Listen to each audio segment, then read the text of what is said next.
Assalamualaikum warahmatullahi wabarakatuh. Sobat RH sekalian, jumpa lagi kita di channel yang keren ini. Keren cadas. Ya, sobat RH sekalian, saya mau ambil satu video lagi. Dan ini video yang menarik untuk kita bahas, yaitu soal apa sih isi kepala baca pres ini, isi pidato mereka yang sudah mereka pidatokan sejak awal tahun hingga tanggal 20 Juli. Ini ada analisis kontennya secara kuantitatif dan tentu kita akan bisa maknai itu secara kualitatif. Ya, kita pastikan bahwa mereka menyampaikan sesuatu yang berguna bagi masyarakat, bagi kita semua ya. Tidak hanya sekedar lip service, kita ingin betul-betul service yang excellent, excellent service. Jadi ini sahabat sekalian, ada infografis ya, yang disampaikan oleh Kumparan, mengukur kata-kata yang diucapkan Anies, Ganjar, dan Prabowo. Menarik ya. Coba kita bacakan dan nanti kita analisis why ya. Jangan sampai isi kepala mereka nggak ada sebenarnya, tetapi hanya mengharapkan restu dari pemimpin negara saat ini untuk memenangkan pertarungan. Kalau begitu wah gawat ya. Mengukur kata-kata yang diucapkan Anies, Ganjar, dan Prabowo. Nama bakal calon presiden 2024 sudah muncul. 3 jagoan yakni Anies, Ganjar, dan Prabowo mulai bergeliat melakukan safari politik, termasuk aktif berpidato di hadapan relawan dan publik. Berdasarkan penelusuran Kumparan, sejak awal tahun hingga pertengahan 2023 ini, para baca pres tersebut getol memberikan pidato dan sambutan di berbagai acara, baik dari partai maupun yang terkait dengan jabatan saat ini. Baca pres Nasdem Anies Baswedan, sambil minum ya, menyampaikan gagasannya pada 9 acara politik dan konferensi. Sementara baca pres PDIP yang kini menjabat sebagai Gubernur Jawa Tengah, Ganjar Pranowo, tampak memberikan sambutan dan pidato pada 15 acara politik. Oh, lebih banyak ya. Oke. Sementara Menteri Pertahanan sekaligus baca pres besutan Gerindra, Prabowo Subianto, berpidato pada 14 acara. Ya maklumlah, mereka kan bagian dari kekuasaan, sehingga kalau mereka bikin acara mudah-mudah saja, nggak seperti yang tidak sedang berkuasa. Oke. Menelusuri jejak pidato baca pres. Temuan ini didapat dengan cara menelusuri padanan kata kunci nama baca pres, pidato, dan sambutan nama baca pres di YouTube dan Google dalam periode 1 Januari 20 Juli 2023. Video atau teks pidato yang Kumparan gunakan hanya yang berdurasi penuh agar isinya lengkap. Oke. Nah, dari hasil pencarian ini kami menganalisis kata-kata yang digunakan Anies, Ganjar, dan Prabowo dalam tiap pidatonya. Ada 15 pidato Ganjar Pranowo yang ditemukan di YouTube dalam periode itu. Jumlah tersebut merupakan yang terbanyak di antara baca pres lainnya. Pada awal 2023, Gubernur Jawa Tengah itu tampak memberikan sambutan di Rakernas PAN. Dia mulai intens berpidato pada bulan Mei usai deklarasi dirinya sebagai baca pres PDIP April 2023. Dan akhirnya PAN tidak menjagokan dia PHP ya. Ganjar pada Mei menghadiri acara konsolidasi pemenangan dirinya sebagai Presiden 2024 yang diinisiasi oleh PDIP di berbagai daerah, mulai dari Jawa Barat, Jawa Timur, hingga Palembang. Dia turut aktif memberikan pendapatnya dalam acara-acara relawan. Pada Juli, Ganjar adu pendapat dengan rivalnya Anies dan Prabowo dalam Rakernas Asosiasi Pemerintah Kota seluruh Indonesia di Makassar. Baca pres Gerindra Prabowo Subianto menyampaikan gagasannya dalam 14 acara pada periode 1 Januari hingga 20 Juli 2023. Menteri Pertahanan itu mengawali 2023 dengan berpidato dalam peresmian kantor Badan Pemenangan Presiden yang diinisiasi Gerindra. Prabowo paling banyak berpidato pada bulan Juni, baik sebagai menteri maupun kader partai. Dia pun sempat menjadi pembicara di acara internasional yaitu Forum Dialog The 20th Asian Summit IISS Shangri-La. Dalam pidatonya itu Prabowo mengusulkan rencana perdamaian untuk mengakhiri perang Rusia Ukraina namun ditolak halus oleh jubir Kementerian Luar Negeri Ukraina Oleg Nikolenko. Selain menghadiri konferensi internasional, baca pres yang dapat dukungan dari PAN, PKB, dan Golkar itu juga menyampaikan gagasannya dalam sejumlah acara konsolidasi relawan. Sepanjang Juli, Ketua Umum Gerindra tersebut memberikan sambutan di depan relawan Jakarta Timur, Tangerang Raya, hingga Bogor. Ya, berbeda dengan Ganjar dan Prabowo, bakal capres yang diusung Koalisi Perubahan, Anies Baswedan, tampak hanya menyampaikan pendapatnya pada 8 acara lokal dan 1 acara internasional. Anies lebih banyak berpidato pada Mei, yaitu pada acara Partai PKS. Politisi berusia 54 tahun tersebut hadir dalam deklarasi dan pengukuhan relawan Amanat Indonesia, Milad ke-21 PKS, hingga Rakernas PKS. Kok lucu banget ya, kayak terkesan Anies lebih banyak, ternyata lebih banyak Ganjar dan Prabowo, karena mereka pejabat publik yang bisa membuat acara sendiri ya. Nah, dari keseluruhan narasi pidato bakal calon presiden ini, kumparan menemukan bahwa ketiganya mempunyai kekayaan kosakata yang jumlahnya berbeda-beda. Semakin kaya kosakata artinya semakin beragam kata yang gunakan, kata-kata yang mereka gunakan. Menurut Tarigan 1984 dalam skripsi berjudul Kontribusi Penguasaan Struktur Kalimat dan Kosakata terhadap Kemampuan Menulis Bahasa Jerman, peserta di kelas 11 SMA Negeri 3 Palangkaraya yang ditulis Pramita Destari dari UNI tahun 2013, kualitas keterampilan berbahasa seorang bergantung pada kuantitas serta kualitas kosakata yang dimiliki. Jadi semakin kaya kosakata seseorang, maka semakin besar kemungkinan orang tersebut terampil berbahasa. Oke. Prabowo menggunakan sebanyak total 4.393 kata dari total 14 pidatonya. Jumlah tersebut merupakan yang terbanyak dibanding kandidat lainnya. Kata yang diambil bukan hanya kata bahasa Indonesia, melainkan termasuk angka dan kosakata bahasa Inggris. Kedua terbanyak adalah Anies dengan jumlah 3.604 kata dari total 9 pidato. Ganjar Pranowo di posisi terakhir menggunakan 3.350 kata pada semua pidatonya yang berjumlah 15. Jumlah kata paling sedikit digunakan Ganjar yakni 3.350 kata. Jadi ini semacam paradoks ya. Jadi kalau kita apple to apple dan soal kosakata, kalah Ganjar dengan Ganjar dengan Anies, udah pasti kalah. Nah, bagaimana dengan Prabowo? Ya, kita kalau dengan Prabowo karena dia 14 pidato ya 4.393 ya, tinggal dibagi saja 4.393 ya dibagi 14 misalnya. Kan karena dia 14 pidato. Berarti dia menggunakan 313,7,8 kosakata. Anies ya tadi menggunakan jumlah kosakata, dikatakan tadi Anies menggunakan jumlah kosakata berapa tadi ya? Jadi Anies tadi menggunakan jumlah kosakata lebih sedikit dari Prabowo, tetapi dia memang lebih sedikit pidatonya. Karena hanya dalam 9 kesempatan ya. Jadi kalau kita bicara tentang kosakata, jadi kita lihat bahwa Anies itu menggunakan 3.604 ya. 3.604 misalnya dibagi 9. Maka Anies lebih banyak menggunakan kosakata dalam setiap pidatonya dibandingkan Prabowo Subianto. Kenapa? Karena Anies menggunakan rata-rata 400. Tapi apakah itu relevan atau tidak ya kita lihat saja. Karena Prabowo Subianto kan tadi lebih banyak, tentu lebih banyak juga ya yang digunakan. Oke. Tapi kita akan bacakan terus ya. Menarik ini ya. Yang jelas yang paling minim kosakatanya adalah Ganjar Pranowo. Why? Oke, nanti kita akan bisa menjawab hal tersebut dengan mudah. Oke. Prabowo paling banyak berpidato pada bulan Juni baik sebagai menteri maupun kader partai. Oke.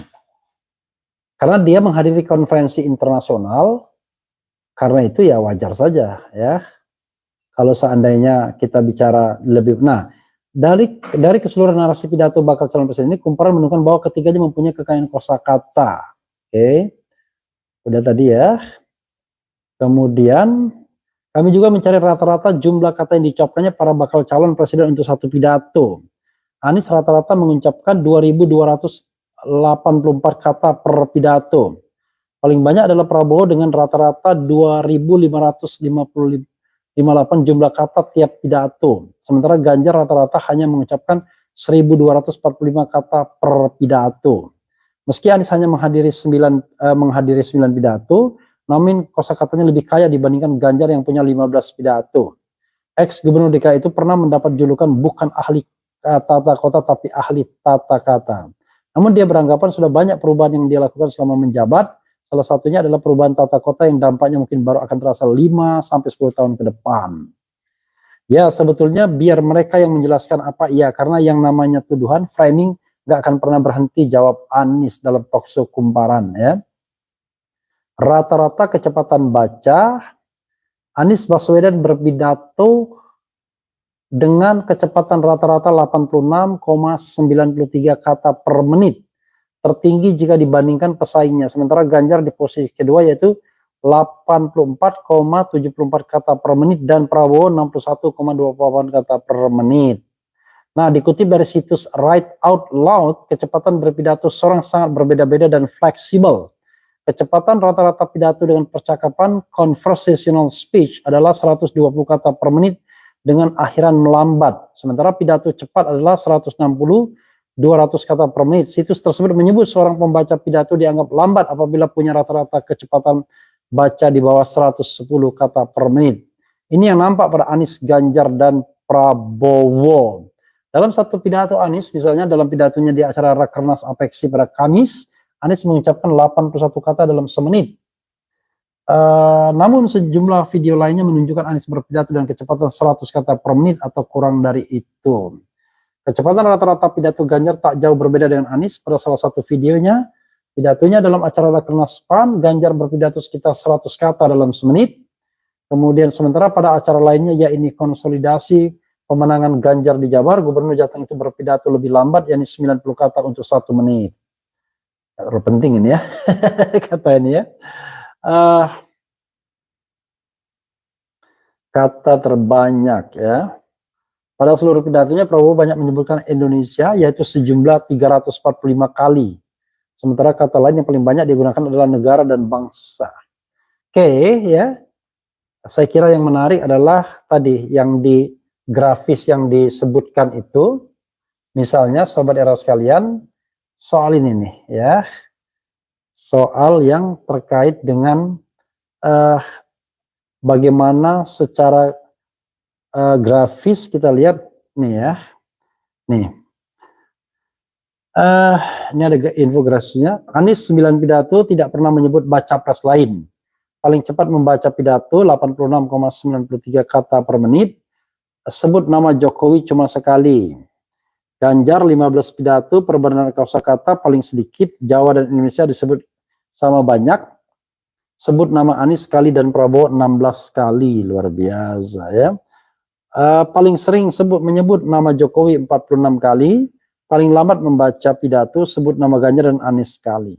Jadi sobat era sekalian, terlihat betul ya siapa yang berusaha untuk betul-betul menempel dengan Joko Widodo. Jadi Prabowo menggunakan taktik nempel dengan Joko Widodo, presiden incumbent, untuk meraih atau meraup dukungan. Dan sebenarnya ini masuk akal ya. Kenapa begitu?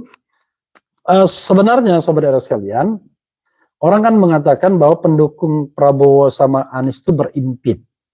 Kalau sekarang faktanya sudah berbeda menurut saya. Justru sekarang mayoritas pendukung Prabowo itu ke Anies Baswedan dan mayoritas pendukung Jokowi for the time being ke Prabowo Subianto, dan Ganjar itu mulai kehilangan basis dukungan paling tidak 50% seandainya Jokowi geser kepada Prabowo. Itu soalnya. Kalau seandainya pemilu itu jujur dan adil, sekali lagi pemilu itu jujur dan adil, tidak ada rekayasa penghitungan suara, maka saya memandang dalam kondisi seperti ini, ya Anies sudah pasti akan menjadi 2 besar minimal. Sementara Ganjar dan Prabowo berebut legacy Jokowi. Itu yang jadi soalnya. Kenapa begitu? Karena Prabowo sendiri sudah meninggalkan legacy lamanya, karena dia tidak yakin bahwa dia akan menang seandainya dia tidak di backup oleh kekuasaan. Itu yang merupakan keyakinan dia. Nah, sekarang justru yang lagi terjepit adalah Ganjar Pranowo setelah Prabowo kemudian didukung oleh PAN dan juga PKB serta Golkar. Tidak mungkin ketiga partai ini mau mendukung seandainya mereka tidak dalam tanda kutip direstui oleh Presiden Jokowi untuk merapat ke Prabowo. Jadi hari-hari ini kita melihat bahwa Prabowo sedang sedang diangkat-angkat oleh Jokowi untuk menjadi the next presiden, ya, karena katanya giliran Anda Pak Prabowo. Jadi itu akan mempengaruhi, sehingga bisa jadi Ganjar akan menjadi kartu mati karena masa dia itu sudah bergeser separuh ke Prabowo. Oke, itu analisis sekali lagi ya, dan analisis itu sangat tergantung ruang dan waktu. Sekarang Sobat Era sekalian, coba kita lihat komentar Sobat RH terkait dengan hal ini ya, menarik ya untuk membahas bagaimana capres-capres ini kemudian berusaha untuk terus-menerus eksis dan tentu saja mempengaruhi para pemilih. Oke, kita lihat. Kita bacakan. RH, Anies AHY sukses usut terus ijazah Jokowi dinasti harta tahta terbukti gugur segalanya dan haram. Nggak jelas maksudnya apa ini. Assalamualaikum, hadir nyimak, oke. Bogor nyimak Bung RH, oke. Faisal Reza, kumparan salah hitung dan cenderung unggulkan Ganjar dan Prabowo, tidak objektif. Oke, I don't know exactly ya, tetapi saya kira angka Anies juga tidak buruk ya. Berjuta kali bikin konten Anies nggak ngaruh, keok-keok, berani taruhan dengan gue, Refli. Indonesia Maju nggak jelas, Indonesia Maju tapi tidak pernah munculkan orangnya siapa. Bogor Selatan hadir Bang, Garut hadir juga Bang. Pastinya Pak Anies untuk perubahan semuanya. Insya Allah Pak Anies untuk RI 1. Oke. Menang mana PDIP atau Prabowo yang berebut tukang cendol? Oke, survei dong.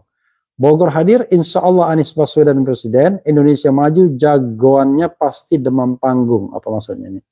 Assalamualaikum warahmatullahi wabarakatuh. Salam sehat buat Bang RH Cilacap selalu hadir di dalam konten-kontennya yang positif ini. Insya Allah. Oke. Apalagi nih ya. Kita tidak bicara mengenai sara ya. Jadi tolong please jangan sara, tapi bikinlah hal-hal yang konstruktif. Walaupun Anda melakukan negative campaign, tapi please jangan sara.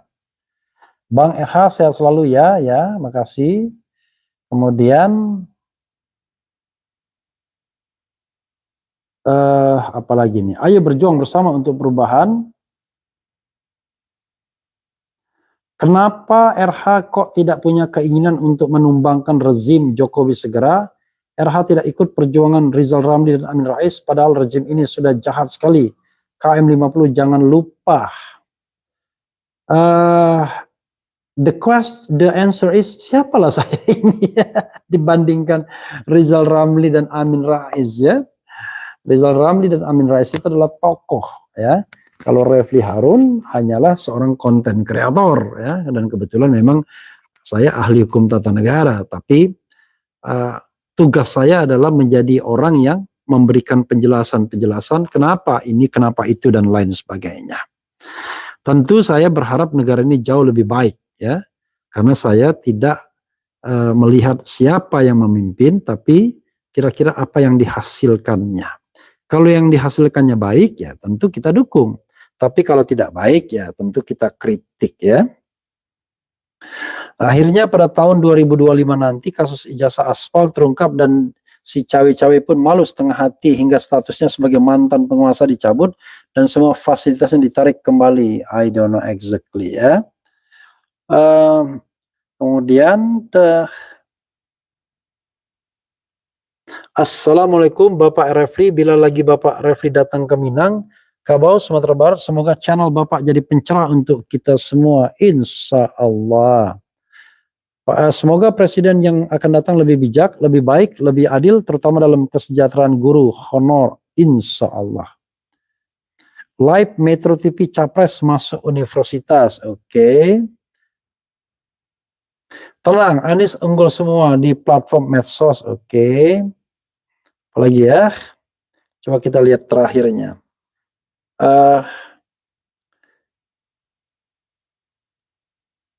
Anies saat ini kalah di survei, belum tentu di pemilihan.